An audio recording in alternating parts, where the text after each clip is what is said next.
अस्सलाम वालेकुम। Indian media के अंदर मौजूद मोदी सरकार के जितने भी टाउट्स हैं, अगर उनकी मानी जाए तो इस वक्त लद्दाख के अंदर इंडियन एक लिहाज से छाए हुए हैं। लद्दाख में मोदी सरकार बाजी मार गई है, चाइना को शिकस्त हो गई है, चाइना पीछे चला गया है उस जगह से जहां पर वो डिप्लॉय था लद्दाख की वादी के अंदर, स्पेशली गलियान में। ये बात अब आधी हकीकत तो है, लेकिन इसमें आधे से ज्यादा झूठ मिलाकर इंडियन मीडिया अपनी आवाम को बेवकूफ बना रहा है। बेवकूफ इस वजह से बना रहा है कि मोदी सरकार ने अच्छी खासी इन्वेस्टमेंट की हुई है इंडियन मीडिया के अंदर। पाकिस्तान और इंडिया की जो मेजर मोटी मोटी सियासी जमातें हैं, उन्हें ये कुलिया समझ में आ गया कि अगर आपने अवाम के जहनों को चेंज करना है, उनकी एक खास तरह की जहन साजी करनी है, अवाम को अपने साथ मिलाना है, उनके सेंटिमेंट्स को अपनी तरफ लेकर आना है, तो इसमें सबसे बड़े किरदार जो अदा करते हैं वो दो मीडिया हैं। एक सोशल मीडिया, दूसरा आप इलेक्ट्रॉनिक मीडिया कह लें, प्रिंट मीडिया कह लें। पाकिस्तान की और इंडिया की जितनी बड़ी बड़ी सियासी जमातें हैं, इन्होंने ठीक ठाक इन्वेस्टमेंट की है इलेक्ट्रॉनिक मीडिया के अंदर और सोशल मीडिया के अंदर। अब ये बात कोई ढकी छुपी भी नहीं है कि हम लोगों को खबरें कहां से मिलती हैं, आइदर वो इलेक्ट्रॉनिक मीडिया से मिलती हैं, प्रिंट मीडिया से मिलती हैं, और अब इसमें आप सोशल मीडिया का भी इजाफा कर लें। हम अवाम का कसूर यह है कि हम लोगों को जब कोई खबर मिलती है तो हम उसकी तस्दीक नहीं करते। हमें जिस तरह से खबर दी जाती है हम उसे मिनवन सच्चा तस्लीम कर लेते हैं। ये बात याद रखिएगा कि मीडिया आइदर वो इलेक्ट्रॉनिक मीडिया, प्रिंट मीडिया या फिर सोशल मीडिया है, ये आपको सच्ची खबर भी एक खास एंगल से देता है ताकि आपकी जहन साजी की जा सके। अगर हमारे यहाँ पर सहाफियों को लफाफे मिलते हैं तो यही काम इंडिया के अंदर भी होता है। मोदी सरकार इंडियन मीडिया की फेवरेट क्यों है? क्योंकि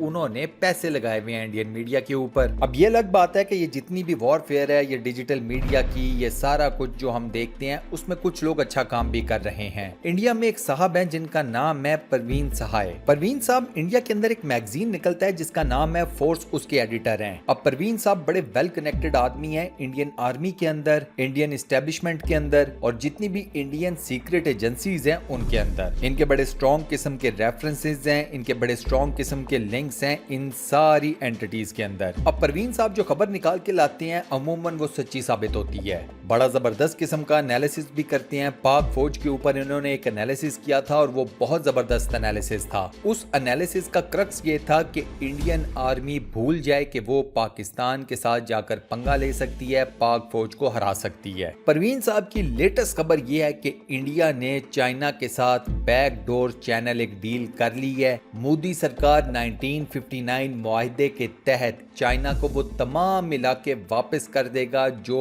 चाइना को ही बिलोंग करते हैं, लेकिन उनके ऊपर इंडिया अपना कब्जा करके बैठा हुआ था। तमाम तफसीलात हैं दोस्तों जो आज की वीडियो में आपके सामने रखी जाएंगी, लेकिन उससे पहले चैनल के ऊपर नए आने वाले दोस्तों को खुशामदीद, और आप सबसे ये इल्तमास है कि हमारे चैनल को सब्सक्राइब जरूर करें और साथ बने हुए बेल के आइकन को जरूर प्रेस करें ताकि आपको हमारी रोज नई आने वाली वीडियोस की नोटिफिकेशंस बर वक्त मिल सकें। इसके अलावा दोस्तों हमारे चैनल की वीडियोस को लाइक जरूर करें और अपने सोशल मीडिया अकाउंट्स पर शेयर जरूर करें ताकि हमारी हौसला अफजाई हो सके। सवाल है, आपसे सवाल है, नरेंद्र मोदी जी से सवाल। पूरा देश जानता है कि चाइना ने हिंदुस्तान की पवित्र जमीन छीनी है।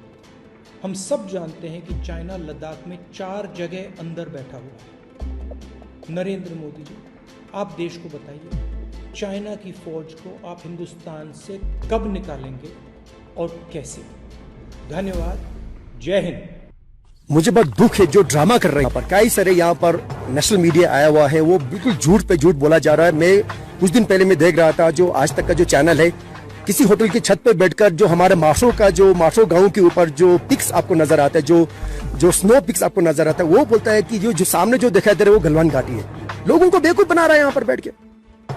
आपको अगर आप सच्चाई नहीं बता सकते हो तो आप झूठ तो मत बोलो ना देश को। अब उधर परवीन साहब की ये खबर ब्रेक करने की देर थी। बीजेपी के जितने भी गुंडे हैं उन्होंने इनको धमकियां देना शुरू कर दी हैं, इनको जान से मारने तक की धमकी भी दी गई है। अब परवीन साहब की जो ये खबर है इसको इंडियन मीडिया भी एक तरह से इंडोर्स करता हुआ नजर आता है, लेकिन उसके ऊपर कोई लोग ज्यादा ध्यान नहीं दे रहे। इंडियन मीडिया के different newspapers, different TV channels ये बात करते हुए नजर आते हैं कि लद्दाख के अंदर, गलियान वैली के अंदर चाइना भी 1.5 से 2 किलोमीटर अपनी जगह से पीछे चला गया है और इंडिया भी 1.5 से 2 किलोमीटर पीछे आ गया उस पोजीशन से जो उसने पहले ली हुई थी गलयान वैली के अंदर। अब यहाँ सवाल ये पैदा होता है कि अचानक से इन दोनों मुल्कों की फौजें 1.5, 2 किलोमीटर या इवन 3 किलोमीटर पीछे क्यों आ गई हैं ऑल ऑफ अ सडन। अब इस बारे में सबसे अजीबोगरीब बात यह है कि ये इंडियन मीडिया के अंदर ये खबरें तो आ रही हैं कि दोनों मुल्कों ने अपनी अपनी फौजें कुछ किलोमीटर वापस बुला ली हैं, लेकिन ना ही इंडियन गवर्नमेंट और ना ही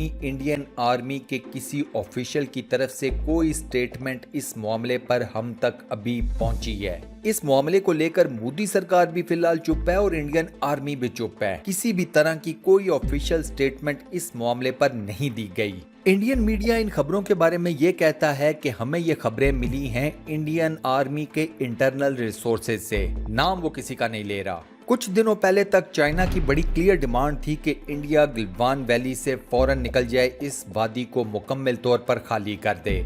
अजीत डोवल मोदी का राइट हैंड फ्लाई करता है उसके बाद और जाकर चाइनीज हुकाम से मिलता है सीक्रेटली, यानी कि खुफिया तौर के ऊपर। वहीं पर यह डील फाइनलाइज हो गई थी। मोदी सरकार ये बात मान गई है कि ठीक है, हम गलवान वैली आपको मुकम्मल तौर पर देने को तैयार हैं। ये बात जहन में रखिएगा दोस्तों कि ये वो एरिया है जिसमें 27 साल इंडिया ने कब्जा किए रखा है, और सिर्फ कब्जा नहीं किया, वहां पर इंडिया ने मल्टीपल किस्म की इस्टेब्लिशमेंट्स भी बनाई हैं। वहां पर आम आवाम रहती है, वहां पर उनके घर हैं, वहां पर उनकी कंस्ट्रक्शन हुई हुई है। इंडियन आर्मी की यहाँ पर अपनी इस्टेब्लिशमेंट थी, उनके वहाँ पर बेसेस हैं, हेलीपैड्स हैं। 45,000 के करीब इंडियन फौजी इस पूरे इलाके में डिप्लॉय थे। अपाची हेलीकॉप्टर्स की पूरी एक कोई ब्रिगेड थी, यानी कि काफ़ी कुछ था इस पर्टिकुलर एरिया के अंदर। पिछले 27 सालों में इंडिया ने यहाँ पर काफ़ी ज़्यादा काम किया क्योंकि इंडिया इस टेरिटरी को अपनी समझना शुरू हो गया था।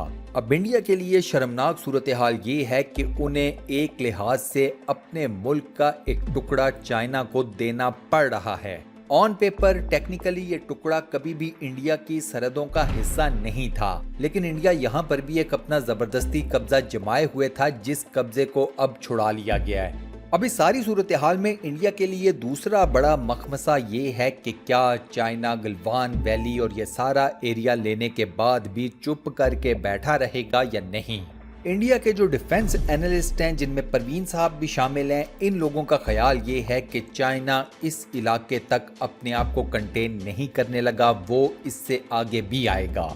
इन दिफाई एक्सपर्ट्स का कहना यह है कि चाइना कभी भी अपने आप को सिर्फ गलवान वैली तक कंटेन नहीं करेगा, वो आगे आएगा और आगे आके एक तो वो सिक्किम के इलाके पर कब्जा करेगा, उसके बाद वो अरुणाचल प्रदेश के ऊपर कब्जा करेगा। अरुणाचल प्रदेश के साथ सरहद लगती है भूटान की, और भूटान को चाइना ने पहले ही अपने इन्फ्लुएंस में ले लिया है। आप जानते हैं कि भूटान ने पिछले कुछ अरसे में किस तरह की इंडिया को धमकियां दी हैं, कॉज चाइना उसकी बैक के ऊपर खड़ा था। अरुणाचल प्रदेश के एरिया को लेकर भूटान ने चाइना को यकीन दिला दिया है कि हम इस एरिया के अंदर आपको फेवर करेंगे। यहाँ पर जो भूटान का एरिया है, भूटान वो भी चाइना को देने के लिए तैयार है।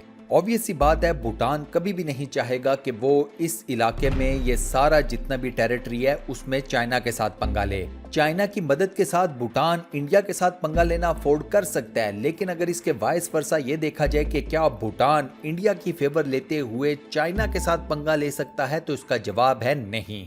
अब अगर टेरिटरी वाइज देखा जाए तो चाइना के लिए सिक्किम तो कोई बहुत इंपॉर्टेंट किस्म का इलाका नहीं है, लेकिन इसी के साथ साथ दोस्तों जो अरुणाचल प्रदेश का इलाका है वो बेहद क्रूशल है चाइना के लिए भी और इंडिया के लिए भी।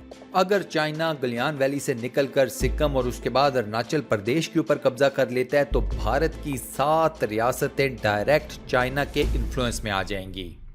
भारत कभी भी नहीं चाहेगा कि उसकी 1 नहीं 2 नहीं 3 नहीं बल्कि 7 रियासतें डायरेक्ट चाइना के इन्फ्लुएंस में आ जाएं।